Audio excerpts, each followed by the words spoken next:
देशातील सर्वात मोठी औद्योगिक परिसंस्था विदर्भात बांधली जात आहे, ज्याचे केंद्र गडचिरोली राहणार आहे।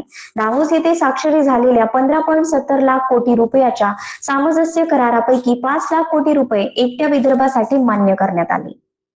महाराष्ट्र सरकारने 75% सामंजस्य करार पूर्ण केले आहे। विदर्भाच्या mega industrial expo, business conclave आणि इन्व्हेस्टमेंट समिट ॲडव्हर्टीज विदर्भ 2025 खासदार औद्योगिक महोत्सवात उद्घाटन समारंभात मुख्यमंत्री देवेंद्र फडणवीस यांनी हे विचार व्यक्त केले। मतदार वाढले, ते वाढले, सांगितलेलं आहे।